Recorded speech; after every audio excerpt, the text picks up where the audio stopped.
opportunity to share a bit with you all about the project and about, something I obviously am very interested in.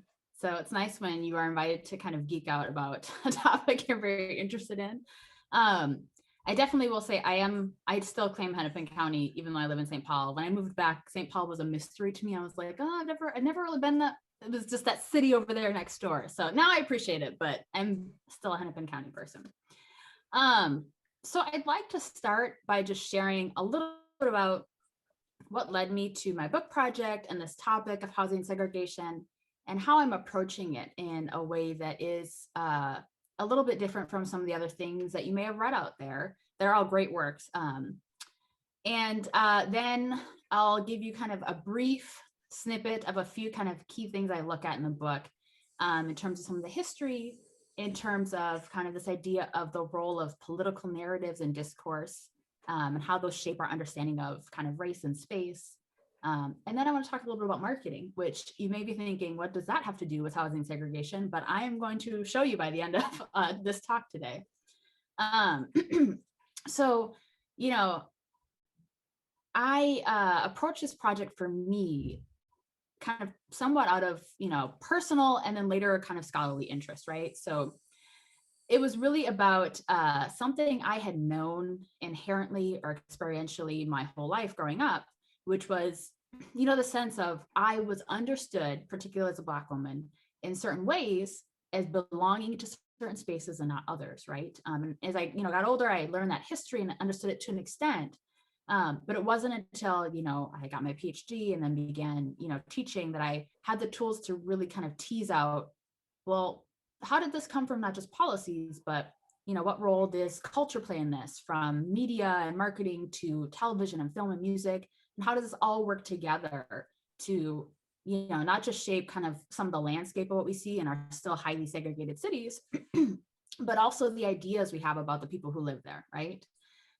So that's kind of the through line for me of this project, and some of what I'll talk about tonight is this idea of the streets, as I call them, or Black urban space, as not just these kind of physically segregated spaces that we might call the hood or the ghetto or the streets, but also an idea that shapes not just kind of Black life, but also our larger understandings of like race in America. So I'll talk a bit about that.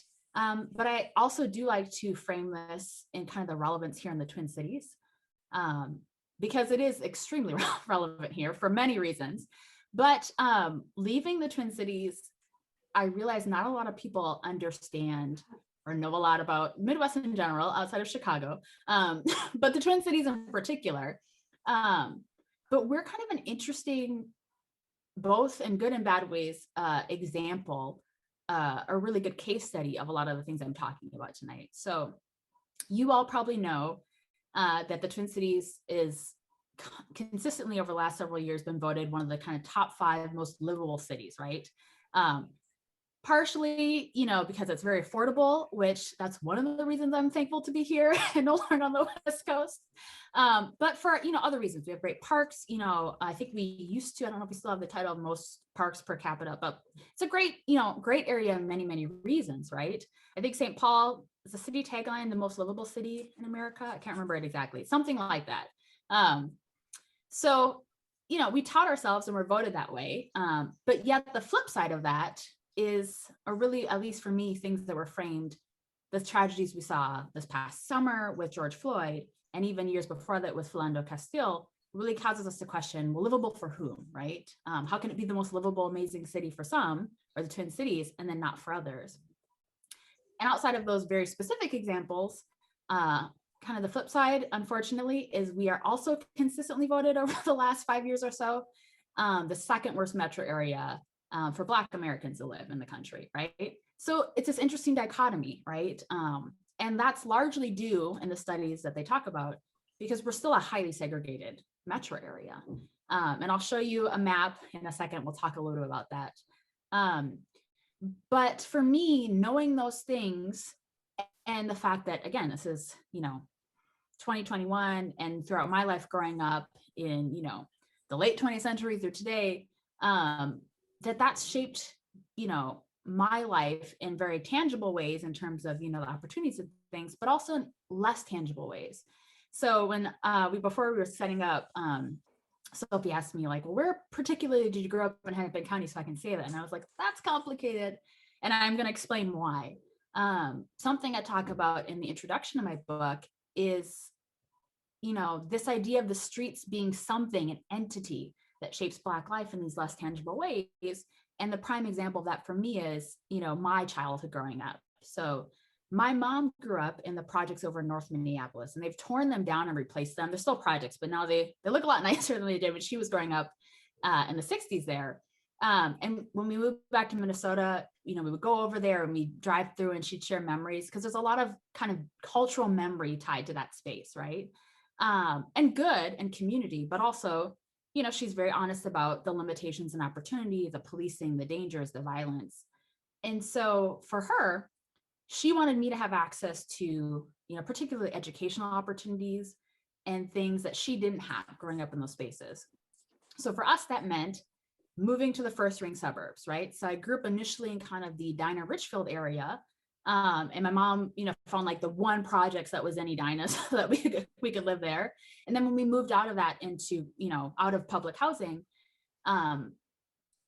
she moved to the northwest suburbs, but we moved about every year or so. So I moved around that area, but every year we would move to a different apartment because we had to stay in somewhere that was affordable, but she wanted to keep me in those first ring suburb schools so that I could have access to, gifted and talented programs and the IB program and things that were only there, right? So that's for me a good example of the fact that I didn't grow up in the streets like my mom did, but my life was shaped by them because, she moved around just so that I could escape the streets, right? And for me, that story, isn't about like, oh, look, we overcame it, we worked hard, because it wasn't easy. I mean, we moved place to place because economically, again, all these factors make it the most affordable places to go back into those segregated spaces, right? And to have those less opportunities. So it was a fight, right? But it's not about kind of her or us overcoming. It's about this larger idea that there's all these kind of social and economic forces tied to, Black space that continue to produce these kind of cycles and that make it more than just, this neighborhood over north or this neighborhood in South Minneapolis, right? It's this bigger entity that shapes our lives. So in a nutshell, that's kind of what my project is about. And I'll talk right now about some of the history and then, a little bit about some marketing because I love that chapter. And what I won't get to tonight, but you're welcome to ask questions on, is I spent some time talking about, literature. I do love literature, film and television. All of you probably know Have to Address the Wire. And then as well, hip hop, because it was a genre that was literally born in the streets, right? They would siphon electricity off of phone poles to have these parties where this genre was born. So that's the project in a nutshell. But this is the Hennepin, History Museum. So I want to spend a little bit of time on that history piece and talk a little bit about concepts that I'm sure you all are very, very familiar with, but hopefully we can maybe give a different framing or discussion, right? So I'm going to share an image with you. I'm just going to periodically show you some images and I'll come back and talk. I'm the kind of person where if I'm going to sit through a 40-minute talk, I need to have some images. So I'm going to show you some images. So let's see here. All right, hopefully you can now see that. So when we talk about housing segregation, most of the time, this is what people are picturing, and for good reason, right? You think of redlining, you think of maps like this, right? So I had to, of course, take us to the Twin Cities and pull out the Hulk map. This is from the 1940s, which I'll circle back and explain Hulk a little bit more in a moment. But this map, right, where you would divvy up these major cities and you would designate, by their economic risk level with a direct correlation to the racial composition of the area, right? So red being the Black neighborhoods and then green being the white neighborhoods. But also interesting here is the gradation in between, right? So it's not just that white and Black, but also, kind of your proximity to Blackness puts you on a certain place in that rating, right? So if you're integrated at all, if you're adjacent, the most famous example being the 8 Mile Wall in Detroit, where that neighborhood was too close to a Black neighborhood and it was threatening their home value. So they built the wall to separate them to increase their neighborhood value, right? So this is what we think of, and this is important, and we're going to circle back to this. But I think what's, for me, part of this conversation we have to step back and look at how did we get here, right? So it's not just that these federal policies, which I'll talk, don't worry, I'm gonna circle back to them. They didn't come out of, thin air, right? It's important to understand both the kind of cultural and local and state kind of policies and practices and ideologies that led us here, because it helps us get a better sense of like how home ownership becomes a central kind of idea when we talk about kind of national identity and belonging, right? So you might think it's just a home, it's just owning a home, but it becomes this key thing that really delineates who belongs in this country and who doesn't. And I'm going to try to convince you of why that is over the course of this talk. So I'm going to stop sharing for a moment, just to give you a little bit of context. So before we get here, which is in the 1930s with the New Deal, you have to step back and look at the cause of this is really rooted in the time period right after kind of the failure of Reconstruction, right? So what happens is you have all this immediate, tangible violence being enacted in the South, and Black people are fleeing that. So, I mean, this is when we talk about the lynching era, not that it was an era because it extended beyond that, but when you have like Ida B. Wells documenting lynching and, calling it the lynching era, and you have the Black codes, which kind of criminalize Black life and say, if you're talking too loud in the presence of a white woman, if you're caught without a job at any moment, you can be put in jail, right? So it's happening across the South in, these former, areas where people were enslaved. And you have in counties, many counties in the South where previously you had the imprisoned population was 10% Black, jump up to as high as 90% in many, good majority of the counties, right? So it's the beginning of where we see some of those things happen. So people, of course, flee, right? That the threat of imprisonment and lynching and violence is real. And so they migrate. You have the mass migration of millions and millions of Black people to northern cities.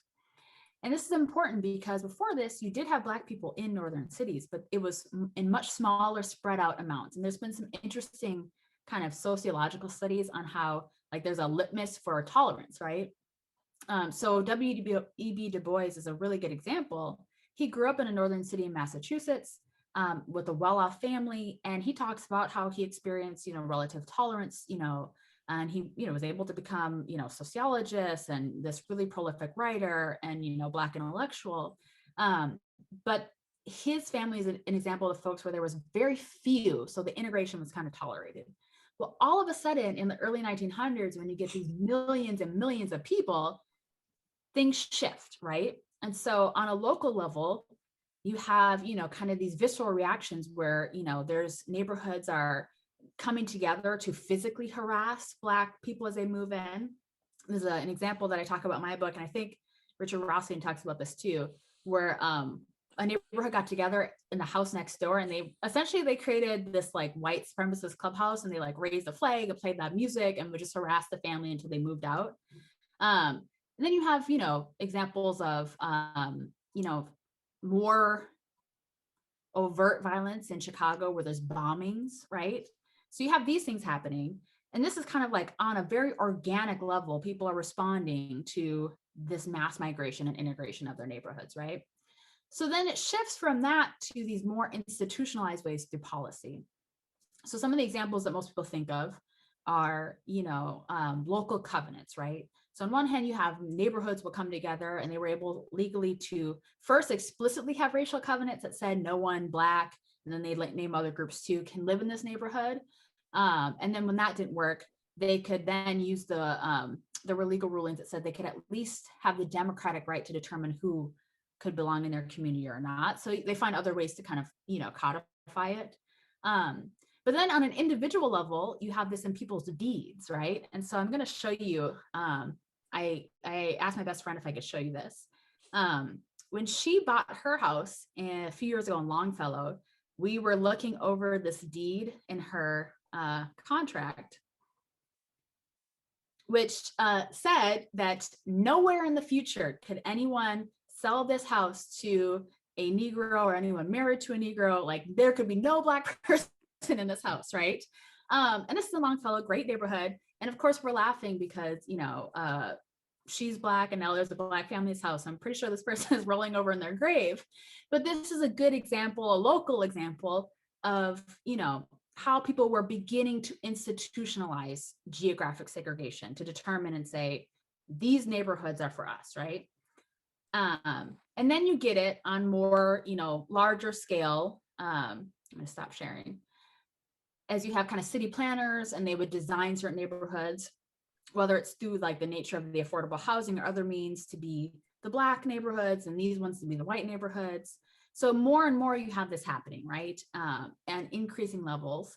And then you have realtors enacting, ironically, codes of ethics that said, you can't sell to a person of color to a white neighborhood because that's bad for, the composition and the well-being that goes against our ethical code. So these are all the measures that are happening throughout the early 20th century, in response to these waves of Black migrants, right? And I use that word purposely because they were migrants, but also I think it fits within a larger pattern, unfortunately, in this country of how we respond to kind of migrants in general, right? Whether they be Black or other migrants. So this is, I think, an important context that when we get to the New Deal and the creation of the Homeowners Loan Corporation, or HULC, and the creation of the Federal Housing Administration, right? This is just the natural kind of progression of all these local and state policies, as well as a larger kind of ethos that, kind of white America saying, we do not want our neighborhoods and our space integrated with these. It is significant, though, that what happens with the FHA and HULC does systematize us in a new way, right? So there were still neighborhoods that were integrated, particularly working class neighborhoods where you had Black and kind of different unintegrated white ethnic groups. So Southern and Eastern Europeans, particularly in the Bay Area, who would be working in the same areas and living in the same areas. But once you have these maps, that destroyed these neighborhoods and replaced them with new things. So this context, I think, helps frame why the redlining was kind of just the natural kind of culmination, and why when you get to what many people describe as the most progressive economic policies of our times, which created the modern middle class, we understand why that was. In other words, the modern middle class is white, right? And it's tied to white home ownership. And so if you're not familiar, I'll just briefly say HULC, the Homeowners Loan Corporation, it was created primarily for people who owned homes already, which was a small group because homeownership was extremely difficult. Even for white Americans, it was extremely difficult. You had to have nearly often half of the house value and down payment, and you had short loan terms, right? So that helped refinance and help those folks. And then the FHA was created for new homeowners. And that's where we get kind of our modern terms, right? So anywhere from, now it's less 3%, but 5 to 20% down, longer 30-year mortgages. And it was repackaged so you built equity right away. So this radically transformed homeownership into not only, which I'll get to, a means of kind of identity, but of wealth creation and community creation, right? Because it creates these red line neighborhoods, or the green neighborhoods if you're living there. And once people get these loans, then you have companies that are building these new suburban developments and saying, great, this area is green. We can use these FHA loans to subsidize your home and build you a new home. And it's interesting because it actually brought together all these different white ethnic groups across, ethnic and religious lines to create a new identity around kind of white middle classness, right? Well, I feel like I could keep going on and on, but what I'll do is I'll mention this and then I'll shift gears because I do want to be cognizant of how much I spent on this first piece. What's important here about the redlining, I'll show you this map one more time because I want to hit maybe 2 points home before I show you a more contemporary map that kind of frames this, is when you look at maps like this, I want to make sure we're seeing not just kind of, a thing that happened in the 1930s to create these physically separate neighborhoods, right? But this is, economists have traced this back now, the racial wealth gap, which depending on which researchers you go to, it's estimated that Black Americans have 5 to 9% the wealth of their white counterparts, right? Interestingly, a Yale psychology study surveyed white Americans, and they thought it was 80%. They thought the gap was much smaller. So we're still really grossly underestimating the racial wealth gap.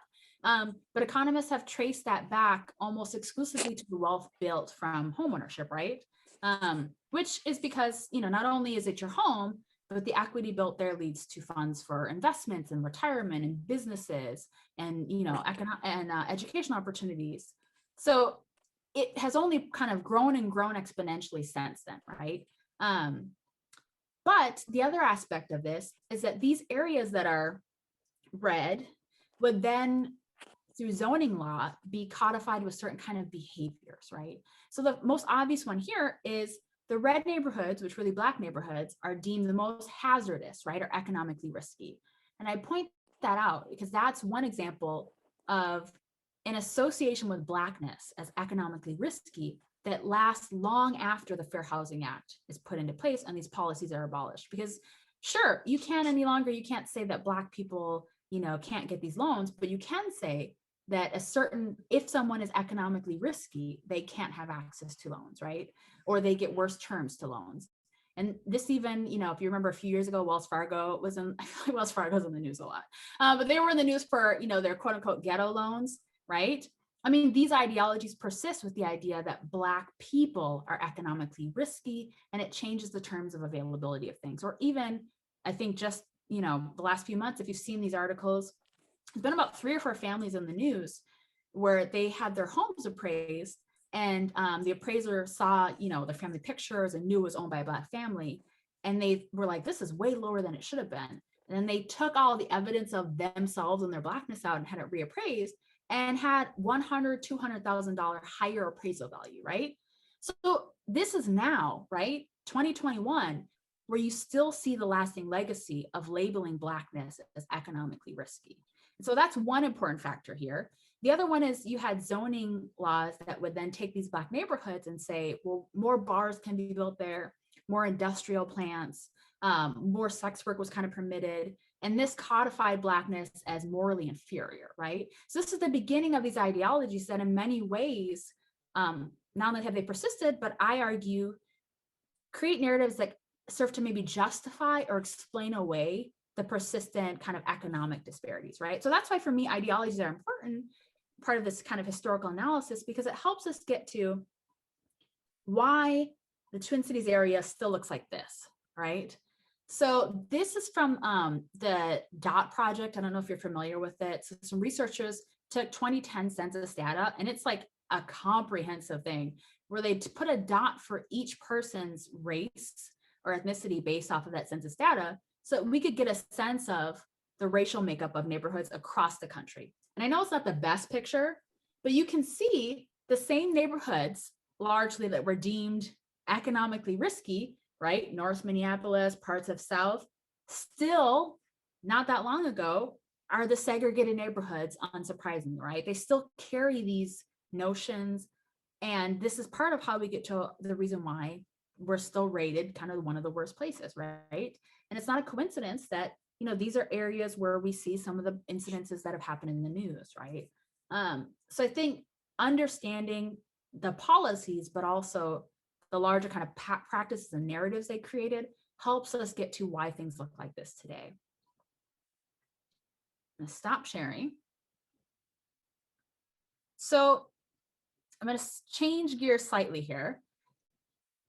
And I told you that I was gonna try to convince you that homeownership becomes in the 20th century the kind of issue or the means for understanding America's sense of national identity and racial belonging, right? So for me, the kind of key example of how I can explain this is through Herbert Hoover. He is an interesting figure for a number of reasons. So back when he was the Secretary of Commerce, he was heavily involved in the early push in the 1920s, early 1920s, for homeownership. And so he did this in a few ways. So as a part of the Better Homes in America movement, he and others, and people, names you'll recognize, Calvin Coolidge, Franklin D. Roosevelt, all working together, had this series of ads that they would put in these magazines that were aimed at particularly white women homemakers, right? In magazines like The Delineator, where they would, try to emphasize why homeownership was desirable for the family, right?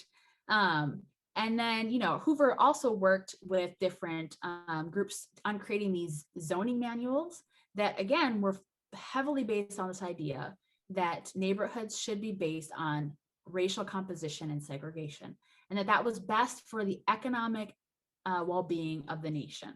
So this is early on, before he becomes president, right? Another thing that he was involved in, and my favorite kind of example of how housing is tied to the sense of like American identity, is the Own Your Own Home campaign. And I'd be curious, maybe in the Q&A, for who's heard of this, because it's just one of the most fascinating things in history to me, is the Own Your Own Home campaign. So it was launched in 1917. It's launched before that, by the National Association of Real Estate Boards. It was taken over by the US government in 1917. So it starts off private and then is taken over. This for a class, I would ask people, what's happening in 1917, right? So hopefully you're thinking, in terms of worldwide, of the Bolshevik Revolution and things like that, because homeownership becomes this primary way of battling the threat of communism, right?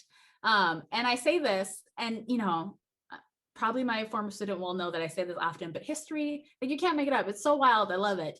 But it really was this idea, and I'll show you a few images, that an investment in a home is an investment in the land and the nation itself, right? But then it's very clear in the advertisements who is allowed to belong and make that investment, right?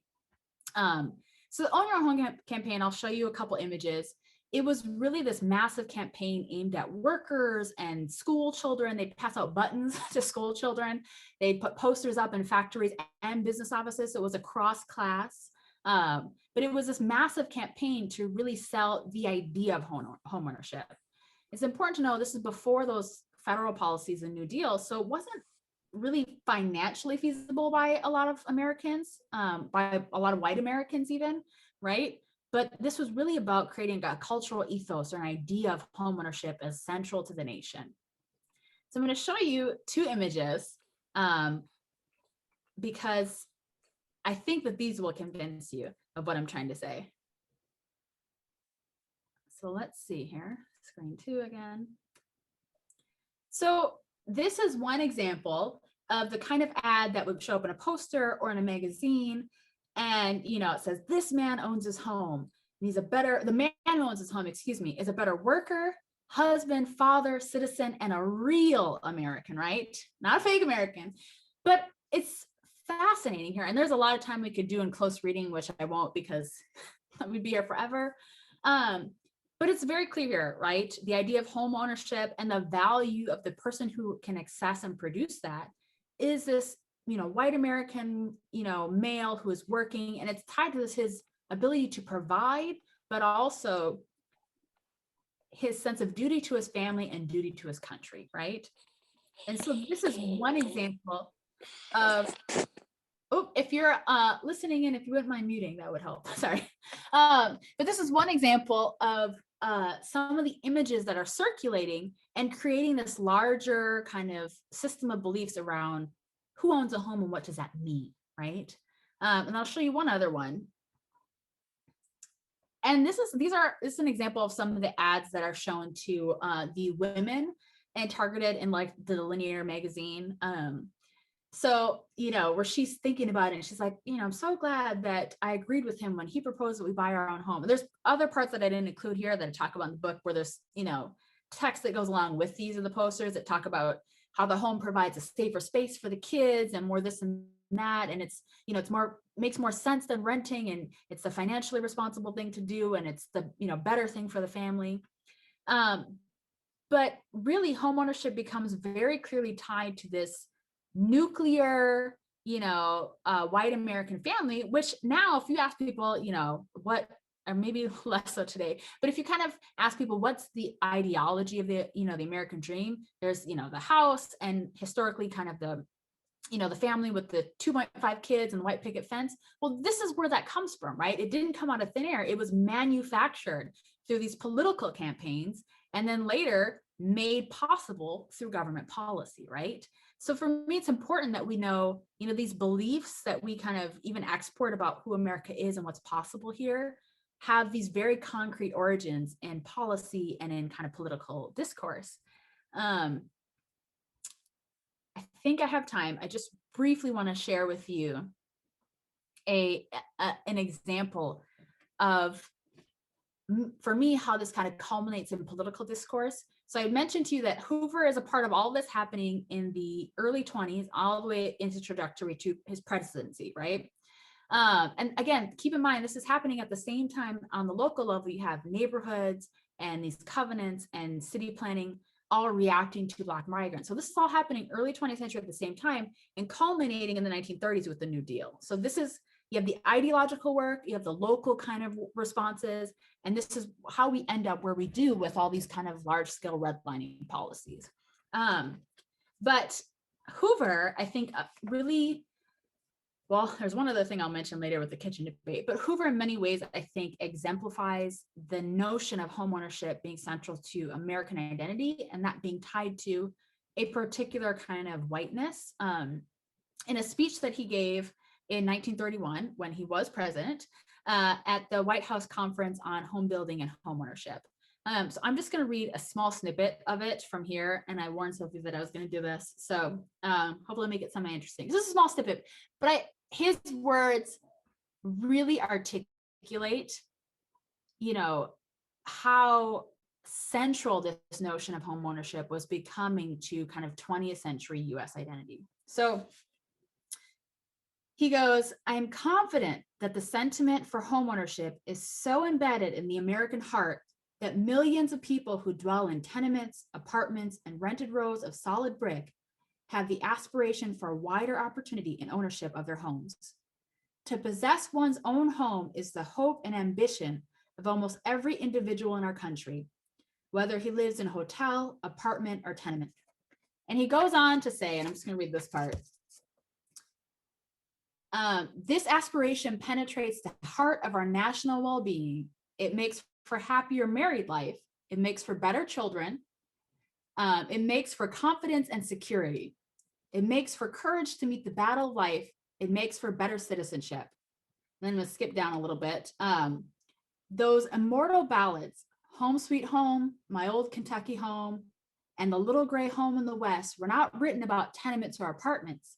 They are the expression of racial longing, which find outlet in the living poetry and songs of our people. And then he goes on to talk about it a little bit more. So, on the surface, if you didn't have the context I just given you, you might think, well, this is just an idea of like people in general as a race long for ownership. And, that's the hour he's talking about. But if you know the history of his work in creating these very specific zoning manuals to say our is us as white Americans who should have the ownership and live in these areas, and it should be separated. If you know the kind of campaigns and the way that this idea is sold to a particular kind of family, right? Then you understand this a little bit different, right? And he's very clear in kind of the language here and the rhetoric that ownership is what it means to be American, but that's synonymous with a very specific kind of whiteness, right? And this really isn't too surprising. It's just a shift because previously it was more about land ownership, right? So if you know about the Homestead Act and things like that. And interestingly, I won't get into this too much, but some of the early cases where non-white groups tried to see if they could access whiteness was about, they really just wanted to own land. So if you think of the court case with Ozawa or Singh, where these two, you had a Japanese and then an Indian man who sued to be racialized or understood as white by the Supreme Court, and they lost. But they were doing it because they wanted people to own land, right? So they made kind of arguments that they should be understood as white in this country at a time when whiteness was still being defined, right? So even in the very early on, the way we defined whiteness was always tied to this question of ownership. But what shifts, instead of it being about land and kind of the settling into, a native land, it's now about your ownership of your own domain, right? So the last thing that I'll turn to, and I know my time is running soon, is I just want to give you a brief example of some of the cultural implications, right? So for me, I spent all this time looking at it and I'm like, it's very clear. Not only did we have these policies that created these segregated areas, but that really codified Blackness in these very specific ways, but also whiteness in very specific ways, as American, as patriotic, created this middle class identity. So then I wanted to look at, well, outside of kind of public policy, how does this manifest itself, right? So one of the areas I turned to was marketing. And there's this book by Julianne Savolka that digs into what this looks like for white Americans called Soap, Sex, and Cigarettes that I recommend. It's an interesting study, but there's this whole market created around kind of white middle class homeownership, right? So part of it is when you would buy these homes, it wasn't just the house, it would come with, new appliances and the flooring and the whole shebang, right? But then, modern things like Tide heavy duty detergent and Cascade were created in response to this boom. So you have this whole new market and all these ads, but then I started thinking and I'm like, well, great, that's happening for these homeowners, which we already have learned are white middle class folks primarily. So I'm like, what's going on with Black Americans? And what ideas are there then about Black people as consumers? And how does that then shape our understanding of Black people in general, right? So I turned to kind of the main area for targeting Black people, which was Ebony Magazine. So if you're not familiar, John Johnson founded Ebony Magazine in 1945. And I might have some critique of some of it, but it's a feat that he managed to do this, because before this, less than 1% of the advertising in, the top magazines was geared towards Black people, and really just wasn't existent before then. It was mostly Black people showed up as caricatures, Aunt Jemima, Uncle Ben, those things, but they weren't the target of ads. So John Johnson, when I say he campaigned to get the attention of white businesses, he would, go from place to place at first. He would mass send letters. He would set up meetings. He really campaigned. And he eventually found success, and he partnered with, the Department of Commerce and a production company that did a lot of kind of government PSA films to do this film called The Secret of Selling the Negro, where he really, the whole film is about convincing white business people there's this what he called the new Negro market. There's a whole new market of people you can be advertising to, which, to be fair, that's a successful way to put it. There wasn't much context as to why these people maybe couldn't afford to buy things before, but he's successful, right? And so he does that. And then what he does is he establishes his own magazine, Ebony, which was meant to be the Black counterpart to Life magazine. So I'm assuming many of you are familiar with Life. And I'm going to show you I think I'll just show you one image from Life, and then I'm going to show you an image from Ebony. But he's successful. So a good kind of stat or example is between 1962 and 69, he raised their ad revenue from $3.6 million to $10 million. So this is just in the span of, a few years. So he was incredibly successful. And the ads, so the magazines for long, they're, on average about 185 pages, 75% of which are ads. So it was really a vehicle for advertisement to Black people, right? It did have some interesting articles, though, and this is part of the tension I talk about in my second chapter, because there's this tension of like, you have these ads for certain products, which I'll get to, but yet you have articles where they're digging into even the issue of housing segregation and racism, and they do spend a lot of time on the achievements of the Black middle class and attention to race, but then the ads sometimes are in kind of competition with those in certain ways. So I'm going to show you two images, I think, maybe three, and then I'll wrap it up with this, I promise. So here we go.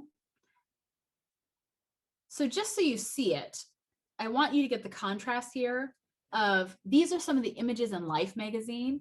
And I went through and I looked, they have, thankfully, archives for a lot of these magazines were accessible online, which was fantastic. I love digital archives. So I looked at Life magazine a little bit, and then I poured through the archives of Ebony. On average, there were about 3 times as many home goods in Life magazine.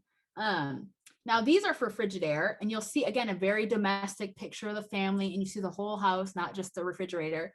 I picked these just as good examples, but there's a marked difference because the majority of home goods in Life magazine were tied to ownership in particular. So things like flooring, windows, things that you would buy as a home owner, right? Or large appliances like refrigerators and things like that. the very few home goods that show up in Ebony are usually smaller appliances like toasters and things like that, or furniture, things that are adjacent to ownership, but you don't have to own anything at all, right? So it's more about selling that idea than really seeing you as a homeowner. The other market thing is that most of the ads in Ebony Magazine revolved around cosmetics, food, liquor, and cigarettes. So where you have this big boom of marketing towards white middle-class Americans that sees them as homeowners who we've designed these new goods for, Black consumers are being understood as, and there's publications in the kind of marketing journals of the time that explicitly say this, but they're being seen as concerned primarily with their looks and entertainment and consumable goods, right? And this should sound familiar because one of the arguments I make in the book is that this is where we get the origins of some of these myths of urban Black people just being concerned about, they're not financially savvy, they're just concerned with flashy looks and goods and things like that. Well, where did that come from, right? How did we get that idea? And part of it is the kind of marketing aimed towards them, right? Cultivated this idea. One thing I'll point out is the kind of irony here that a lot of the cosmetic goods were about assimilating into whiteness. So you have, hair straightening creams or, skin whitening creams. And this ad was opposite of an article that talks about the modern Black woman and, how she's, doing things on her own. And she's, a teacher and, all these things she's achieved, a doctor. And then opposite, you have these ads that say, to be desirable, you should whiten your skin, right? So it's this interesting juxtaposition of, some of the essays or articles in Ebony trying to dig into social issues. And this one's talking about allies with white liberalism and, protesting, racism. And then you have an ad for hair straightening for Black men, right? So it's interesting to think how, in many ways, I would argue it kind of undercuts some of the dialogue happening in the articles. But I think the big takeaway is that while on one hand, you finally got this marketing attention towards Black people, it was racialized in ways that, again, continue to codify Black people in these negative, derogatory ways most often. So, for example, Ebony Magazine, and this is in comparison to all magazines across, which again were predominantly towards white people, was 8th in the nation for cigarette ads, 10th in the nation for liquor, and 16th for cosmetics. And the types of things that show up again are tied to entertainment and frivolity. So one of the things I talk about in the book is then understanding this, we really have to interrogate, the narratives today that really want to see urban Black people as like, well, they're just not doing better because they're not trying and they just care about the clothes and the fashion. And, on one hand, understanding how these narratives create structures that then reinforce certain things, but also seeing how these things have been engineered through policy and practice and marketing. So we get a better means for kind of deconstructing and challenging them. So I will stop there. Because it's 6:46 and I do want to have time for questions. Yelena, thank you so much. This was just a really wonderful presentation.